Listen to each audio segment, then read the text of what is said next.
Goeiedag en weer eens baie welkom hier by Alberton Lewensentrum en ook aan al ons kykers. Het is goed dat jy weer ingeskakel het op die woord, ons eredienstyd saam. Nou ons is besig met lewensverse en vandag gaan ons kyk na die belangrikheid van vergifnis selfs na bekering, nadat jy 'n Christen geword het.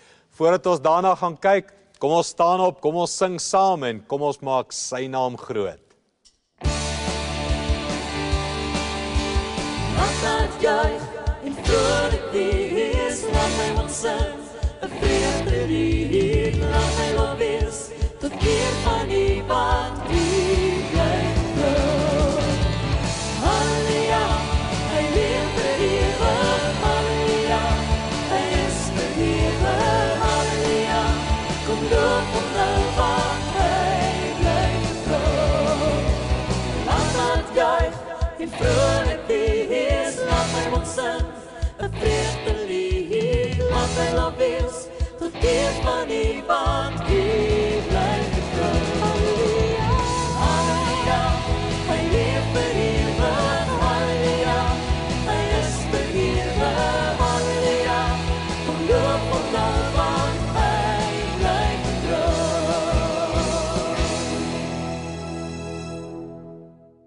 Toe jy 'n Christen geword het, of toe jy tot bekering gekom het, was daar baie keer getuienisse wat ek en jy gehoor het van, voor my bekering het ek dit, dat en die volgende gedoen, en toe kom ek tot bekering en nou leef ek so. En ons almal is baie gemaklik daarmee, oor die sonde voor bekering. En ons het baie sondes al van mekaar so vergewe, né? Baie goed word toegelaat, omdat dit was voor jou bekering. Voor my bekering het ek dit gedoen, ek het geld gesteel, ek het gejok, ek het kwaad geword, ek het 'n affair gehad, of wat ook al, en nou is dit na bekering, en nou is dit amper half moeilik om oor sonde te praat. Want daar's 'n persepsie, daar's 'n gedagte by ons, iets van, vergifnis is vir my bekeringsdag. Vergifnis is die dag wanneer ek tot bekering kom en al my sonde vir God gee, vir Jesus gee, en hy vergewe my. En dan is daar so half 'n grys area. Wat van sonde na my bekering? Wat van sonde nadat ek Jesus gekies het en hom begin volg het? Ja, ek weet daar's vergifnis daarvoor, maar ek praat amper nie daaroor nie, né? Ek vertel nie so maklik vir mense wat het ek gedoen na bekering, soos wat ek vir mense vertel wat het ek gedoen voor bekering. Dit is so half asof ons nie weet wat om met sonde na bekering te doen nie. Een van twee goed gebeur. Of mense maak dit af as dis niks nie, ek het mos nou tot bekering gekom, en ag, almal sondig, so ek het nog gesonde na bekering, en almal sondig, so ag, die Here vergewe dit maar net, en ons gaan maar net aan. So dis die een manier. Die ander kant is, ek bly stil daaroor, ek begin te jok daaroor, ek begin dit weg te steek, want ek is mos nou 'n Christen. En nou omdat ek 'n Christen is, nou mag ek nie meer hierdie sonde doen nie, en nou begin ek eerder dit jok, wegsteek, ontken, ek leef net 'n kouer lewe, ek leef net 'n lou Christelike lewe, wat nog baie sonde doen, maar ek weet nie regtig wat, om met hierdie sonde te doen, na bekering nie. Kom ek gee jou 'n voorbeeld. Ek het 'n boek gelees van 'n oorseese predikant, wat in 'n buiteegtelike verhouding betrokke geraak het. Hy was toe al 'n predikant, hy staan voor mense waar ek staan en preek vir mense, en hier sit hy met hierdie sonde van 'n buiteegtelike verhouding. Op 'n tyd, op 'n manier, ek kan nie presies die detail onthou nie, toe voel hy verskriklik skuldig daaroor, hy soek vergifnis daarvoor, hy soek hulp en raad daarvoor, en letterlik hierdie gedagtes en woorde. Hoe kan God my vergewe? Vir dit wat ek gedoen het, na alles wat ek weet. Jy sien, ons sê, God kan jou maklik vergewe vir 'n affair, voor jou bekering, want jy het nie van beter geweet nie, jy is gedryf deur jou vlees, jy is gedryf deur sonde, en jy het sonde gedoen, en die Here vergewe jou, en nou is jy 'n nuwe mens. Maar wat doen jy met 'n affair na bekering? Want jy weet soveel beter.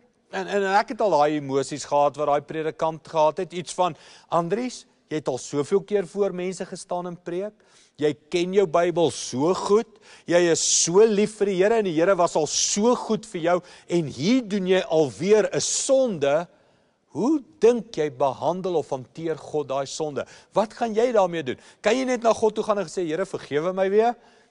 En weer? En weer? En weer? Ek bedoel, beteken jou bekering niks? Het jy nie regtig tot bekering gekom nie? En kan ek nou vir jou hierdie woorde sê? Ek dink Christene sukkel meer met vergifnis as nie Christene. Want ons dink mos, maar ek moes al beter gewees het by nou. Ek weet van beter. En die predikant verwag nie ek doen sulke goed nie, want ek het mos nou al klaar tot bekering gekom. So ek dink Christene sukkel meer met skuldgevoel, sukkel meer met vergifnis as nie Christene. Omrede, ons weet nie regtig wat om daarmee te doen nie. Ons kan nie met boldness daarvan praat nie, want dit is na bekering. Ons kan nie boldness bid en sê, Here, vergewe my, ek wil dit nooit weer doen nie, want ja, sê nou ek doen dit weer en weer en weer. Hoe kom ek los daarvan?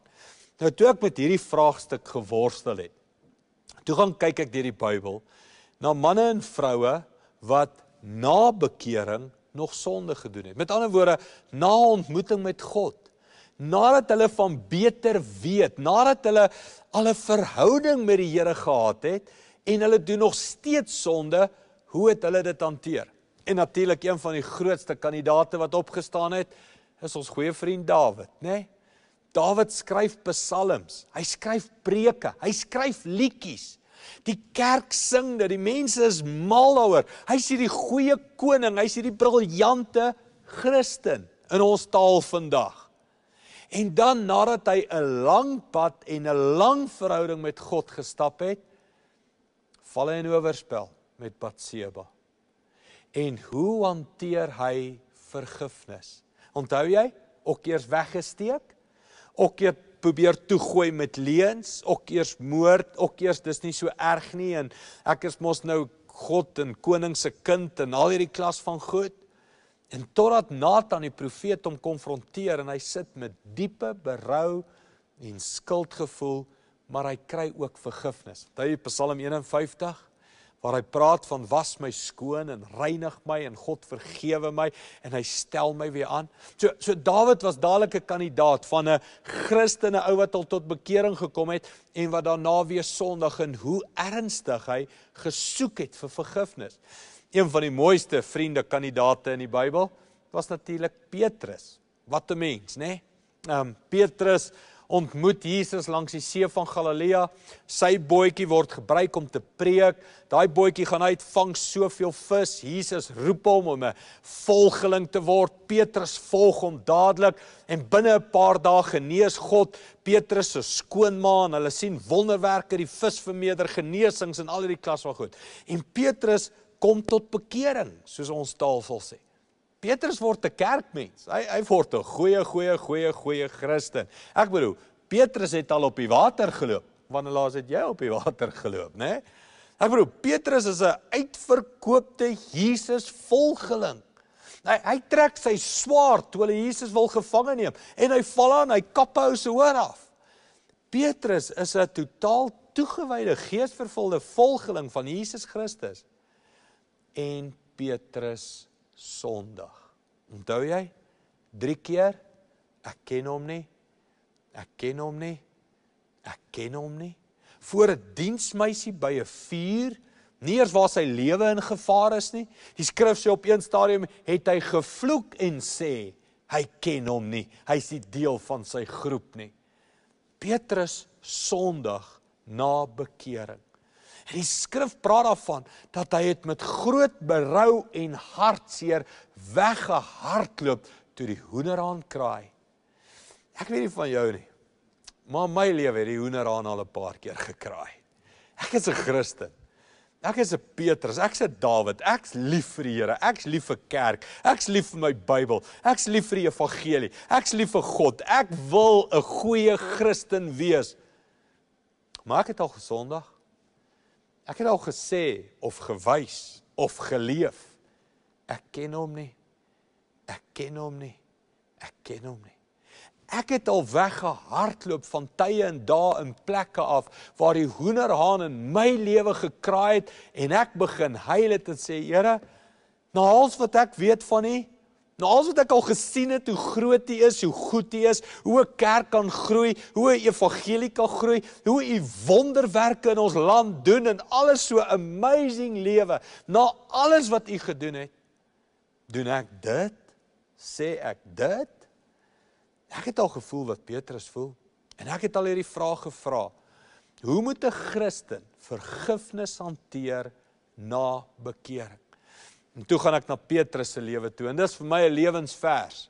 Hierdie Johannes 21, waar Jesus en Petrus weer ontmoet. Nadat Petrus hom 3 keer verloon het, Jesus uit die dood uit opgestaan het, en hulle twee vir die eerste keer weer eye to eye sien. En jy kan dink, daai emosies, daai skuldgevoel by Petrus. Ek het hom verloon. Ek het my rug op hom gedraai. Ek het gesê, ek ken hom nie. Ek wonder hoe kwaad hy vir my. Ek wonder hoe voel hy oor my. Ek wonder hoe gaan hy my uitdra? Ek wonder wat gaan hy doen. Kom ons gaan kyk, wat doen Jesus?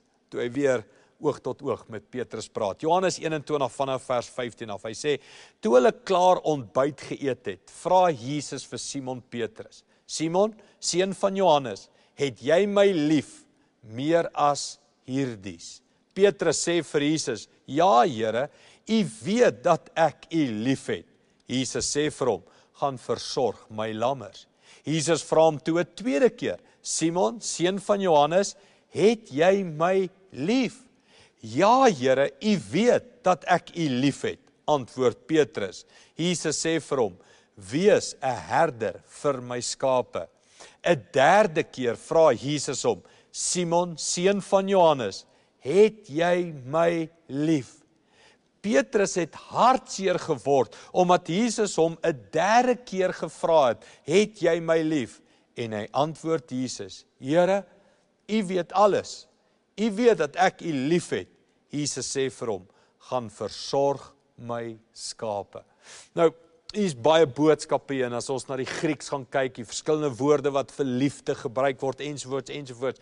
Nou, ons gaan nie te diep in hierdie vers ingaan nie. Ons gaan hom die bolangs hanteer. Kom ons hanteer hom net in ons harte. Dis die kere wanneer jy 2-3 keer gesondig het, en God, Jesus, kom 2-3 keer terug na jou toe en sê, het jy my lief?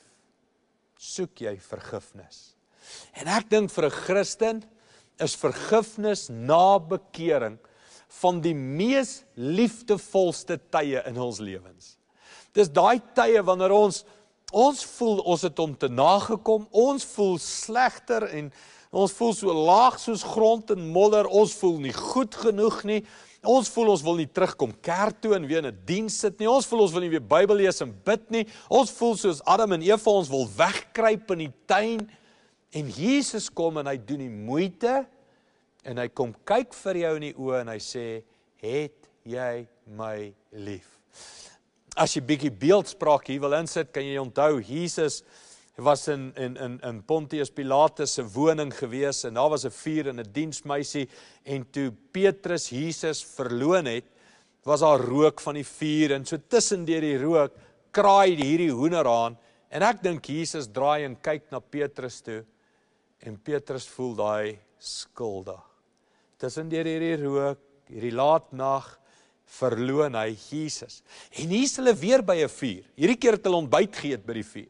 En daar's weer bietjie rook en daar's ander mense. En hierdie keer kyk Jesus na hom deur die rook en hy kyk nie vir hom met die oë van jy het my verloon nie. Hy kyk met hom met die oë van het jy my lief? En dit het heeltemal 'n ander effek op Petrus.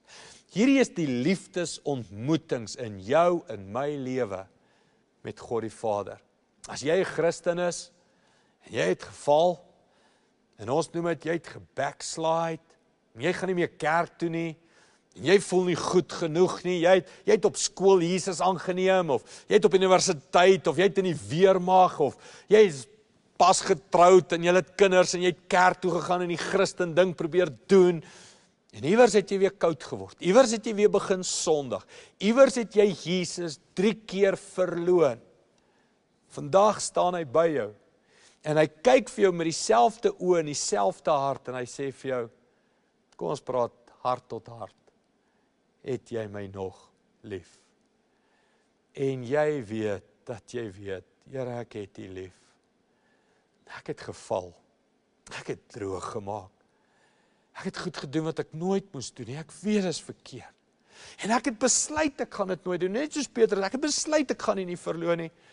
Maar nou voel ek skaam. Ek voel ek gaan nooit weer dit reg kry nie. Ek voel, ag Here, ek het soveel keer beloof ek gaan dit nooit weer doen nie en ek het dit alweer gedoen. En jy voel nie goed genoeg nie, net soos Petrus. Kan ek vandag vir jou sê, Jesus doen moeite en hy kom kyk jou in die oë en hy kom vra jou, het jy my lief? Hy vra vir Petrus 3 keer.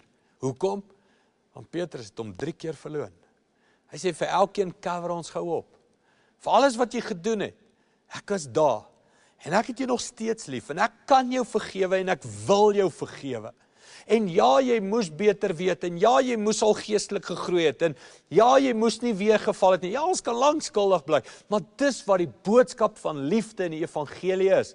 Dat hy kom ook by geredde mense en Christene wat gebackslide het. Christene wat koud geword het. Christene wat seer gekry het. En hy vra jou weer die vraag. Het jy my lief? En kyk hoe mooi. Jesus vergewe hom nie net en sê, okay Petrus, jy is vergewe, gaan, moet dit nie weer doen nie, en hy loop weg nie. Nee, hy vertrou Petrus so baie, hy sê, is reg Petrus, ek vergewe jou, kom ek gee vir jou nou werk. Ek vertrou jou.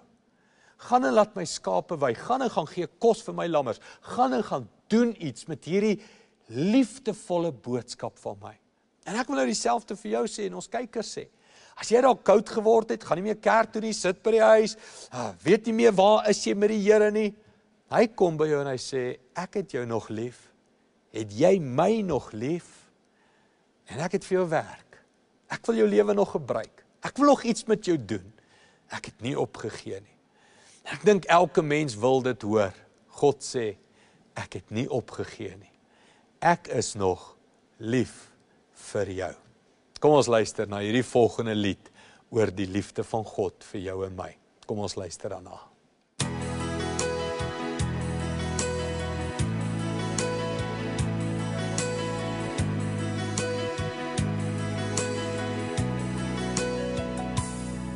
Hoeveel keer het ek al hier voor u kom staan? Hoeveel keer het my eie wil my laat verdwaal? Ek probeer so hard om te wees wat u wil hê, maar hier ek val. Ek weet die wêreld raak te belangrik vir my. En in my dwaasheid het ek van u vergeet. Ek wil regmaak, o Here, ek bely. Vergewe my.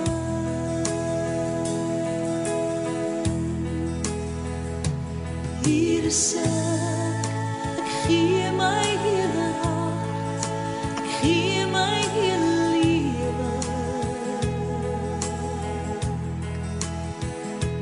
Hier is ek gee alles binne my, ek gee dit oor aan u. Kom neem my hart, o Heer, ek's verlore sonder u. Maak my lewe rein, Heer, lei my, ek gee aan u, my Heer. Kom vul my met u Gees, kom bly in my.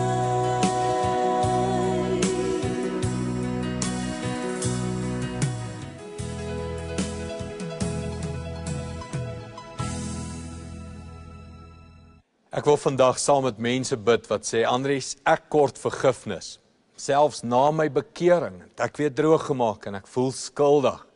En ek het Jesus se liefde vanoggend nodig. Kom ons bid saam. Hemelse Vader, baie dankie vir Jesus, wat hierdie moeite doen om met Petrus te gaan praat, nadat Petrus so skuldig voel. So voel ons ook baie keer. En vandag doen Jesus die moeite en hy kom in ons huise en hy kom in ons harte in. En hy kom sê vir ons, het jy my lief? En ek vergewe jou, gaan doen 'n werk. Dankie daarvoor, Here. Ek bid vir elke persoon wat nou sukkel en worstel met vergifnis, met skuldgevoel, dat u liefde, u boodskap in sy hart vir hom sal sê, ek het jou lief, jy is vergewe. Dankie daarvoor, Here, in Jesus naam. Amen. Ons het weer vir jou getuienis voorberei, kyk gerus saam met my.